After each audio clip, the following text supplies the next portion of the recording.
નાનો છોકરો અને તેનું બલૂન.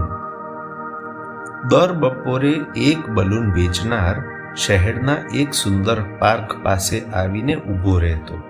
બાળકોનું ધ્યાન ખેંચવા માટે તે અચાનક એક બલૂન આકાશમાં છોડી દેતો. બલૂન ધીમે ધીમે ઉપર ઉડતું જતું અને બાળકો ખુશ થઈ જતા. આ નાનકડું દ્રશ્ય કામ કરી જતું હતું. બાળકો તેમના માતા પિતાને હાથ પકડી ખેંચતા અને બલૂન લેવા માટે જીદ કરતા.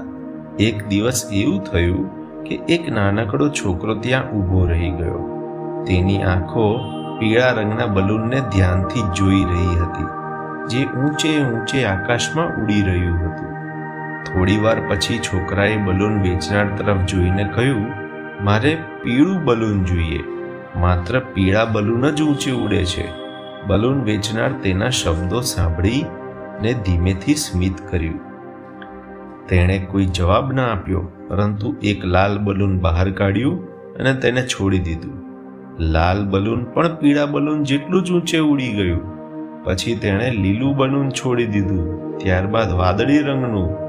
દરેક બલૂન અલગ રંગનું હતું, પરંતુ બધા જ આકાશમાં ઊંચે ઊંચે ઉડતા ગયા, સ્વતંત્ર અને નિર્ભય. છોકરો આ બધું જોઈને ગૂંચવાઈ ગયો. તે ચૂપચાપ ઊભો રહીને ધ્યાનથી બધું જોતો રહ્યો, જાણે અંદરથી કંઈક સમજવાનો પ્રયત્ન કરી રહ્યો હોય. થોડી વાર પછી બલૂન વેચનાર શાંતિથી બોલ્યો, બલૂનને ઊંચે લઈ જનાર તેનો રંગ નથી, પણ તેની અંદરની હવા છે. અંદર શું ભરેલું છે એ જ તેને ઉપર લઈ જાય છે. આ શબ્દો સાંભળીને છોકરાની આંખોમાં પણ ચમક આવી ગઈ. હવે તેણે કોઈ ખાસ રંગ માંગ્યો નહીં. તેણે ફક્ત કહ્યું, મને એક બલૂન આપો. બલૂન હાથમાં લઈ અને ધીમે ધીમે ત્યાંથી તે ચાલ્યો ગયો. પરંતુ તે છોકરો માત્ર બલૂન લઈને જ નહોતો જઈ રહ્યો. તે પોતાના મનમાં એક એવી નવી માન્યતા લઈને જઈ રહ્યો હતો કે માણસને ઊંચે પહોંચાડનાર તેનું બહારનું દેખાવ, રંગ કે ઓળખ નથી, પરંતુ તેની અંદરની હિંમત, વિશ્વાસ અને મૂલ્ય છે. તો મિત્રો, આ વાર્તામાંથી આપણને શું શીખ મળે છે?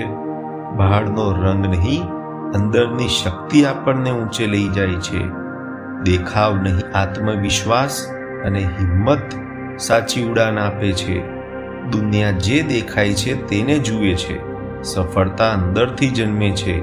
બનવાનો પ્રયત્ન ન કરો, સાચા બનીને જીવો.